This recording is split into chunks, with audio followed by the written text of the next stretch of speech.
Muri iyi si tumaze kurenga biliyoni 8. Muri izo biliyoni 8 hari abamaze kurenga inzozi z'abandi bashaka kugeraho.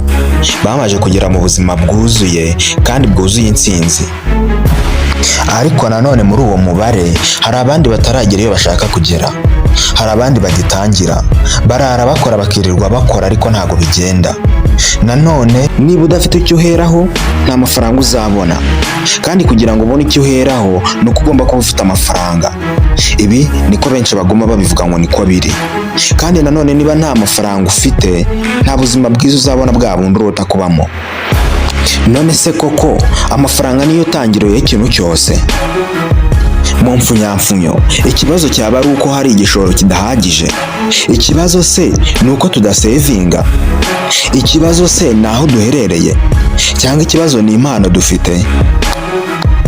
Ubundi tuvuga ryari ko twageze muri bwa buzima twashakaga kubamo?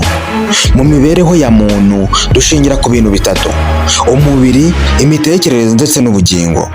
Iyo hagize kimwe kiburamo, umuntu ntabwo aba agifite bya bintu byose yashakaga kugeraho. Urugero, umubiri ukenera ibyo kurya, ukenera imyambaro ndetse n'aho kuba, ukenera kuruhuka ndetse n'imyitozo ihagije. Nanone ikindi, imitekerereze cyangwa ubwenge. Ibi bikeneye gukura binyuze mu gusoma ibitabo byinshi, mu gutembera ujya ahantu henshi hatandukanye ndetse no kuganira n'abahanga, no kwiga ibintu bishya utigeze ubonaho mbere. Ubugingo bukura binyuze mu rukundo. Kugira ngo urukundo rubeho ni uko habaho kwigomwa kugira ngo bamwe bagire ibyo babona wowe ubihombe, hanyuma bazakwereka urukundo yuko banezejwe n'ibyo wabakoreye. Mu mfunyamfunyo ni ugufasha. Iyo kimwe muri ibi kitubahirijwe ntabwo haba hari ubuzima bwiza. Kandi kugira ngo ibi ngibi bigerweho ni uko hakenerwa amafaranga. Kubera ko ibi byose abatuye isi babikeneye, intego nyamukuru yakabaye yo gutunga amafaranga no gutera imbere. Ariko hari bamwe bahitamo kunyurwa na bikeya bafite kubera ko bitabatera kwiba no guhemuka. None kubera iki wahitamo gukoresha dukeya kandi ubizi neza ko wabasha gukoresha ibyinshi kandi ukabinezererwamo? Aya magambo yose tuvuze tuyakura mu gitabo cyitwa The Science of Getting Rich, cyanditswe n'umwanditsi witwa Wallace Wattles, kandi akaba ari nacyo tugiye kwifashisha dusubiza ibibazo bimwe twibazaga, tukanarebera hamwe n'inzira yadufasha kugera ku bukire. Manzi umenye neza ko wakoze subscribe kuri Muzima Docs kugira ngo ujye ubonera ibiganiro byacu byiza kandi ku gihe.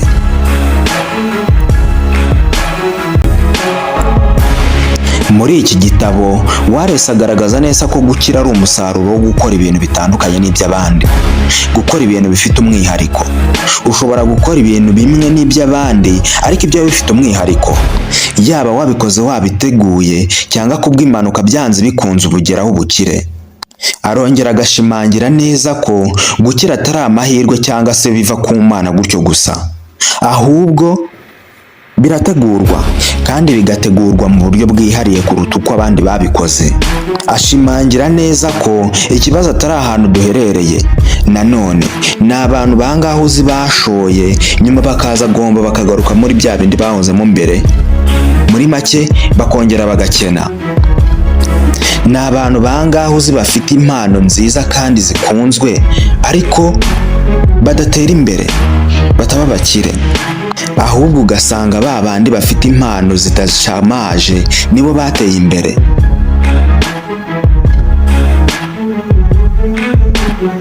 Wallace asobanura neza ko kuba umukire bifite amategeko adahinduka nk'imibare, bifite imirongo ngenderwaho kugira ngo ube umukire. Tugiye kurebera hamwe ibintu bine Wallace yavuze cyangwa se yatanze nk'umugabo kugira ngo ari byo umuntu yagenderaho kugira ngo abe umukire.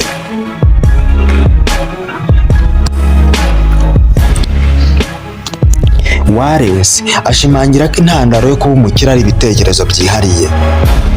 Gutekereza mu buryo butandukanye n'ubwo abandi basanzwe batekerezamo, ahasigaye ukizera ibyo uri gutekereza ko wabigeraho noneho ukabishyira mu bikorwa. Urugero, niba ushaka inzu, yitekerezaho ibintu byose bigendanye n'iyo nzu. Amadirishya azaba ari angahe, inzugi zaba ari zingahe, uzaryama he, ibyumba bingahe. Ibi ubitekereze neza nk'aho inzu wamaze kuyibona, nk'aho inzu ari iyawe. Ibi bizategura umubiri wawe kwitegura ko ibyo bintu bishoboka kandi ko wabishobora. Ibi bizatuma umubiri wose, ibitekerezo n'ubwonko byose byerekera kuri icyo kintu, bituma ushaka kukigeraho vuba. Kwizera ko wabishobora bizagusunikira mu kubishyira mu bikorwa. Wallace muri iki gitabo ashimangira neza ko ubukire butava mu guhiganwa cyangwa se mu gukora ibyananiye abandi ari ukugira ngo bereke ko urenze. Avuga ko guhanga udushya ari cyo kintu cyiza kiremereye waba ukoze kugira ngo werekere ku iterambere ryawe.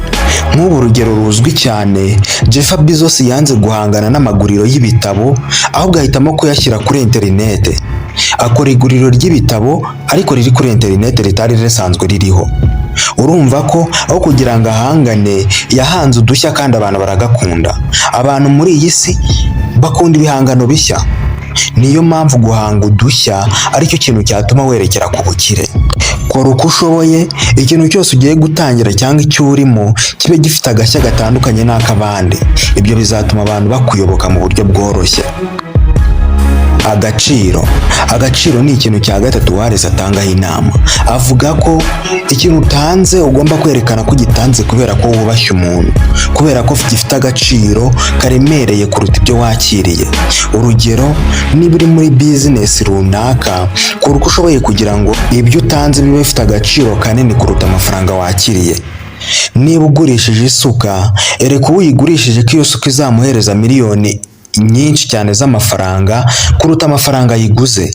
Ibyo bizatuma abantu benshi bakugana kandi bagusange kubera ko bahereza ibintu kuruta ibyo baguhereza. Icyanyuma Wallace atangaho inama ni ugukora cyane kandi ugakora neza. Kora uko ushoboye, umwanya urimo ukore cyane kuruta ibyo bateganya ko wagakozemo. Ibi bizatuma uhindurirwa umwanya urimo kandi ujyanwe mu ntera yo hejuru. Kubera ko uri gukora ibirenze ibikenewe, bazakubona nk'umuntu ukeneye kuzamura ibyo uri gukora. Uko ugenda utera imbere mu ntera, niko ubukire bugenda buza. Ubukire buzaza ahangaha buzaza bunyuze mu mahirwe ari kwiyongera. Urugero, niba uri umunyeshuri, kora cyane ibyo ukora cyane kugira ngo ugaragare mu b'imbere. Ibyo bizatuma amahirwe ateza imbere abantu naza ari wowe wazareba kuruta abandi.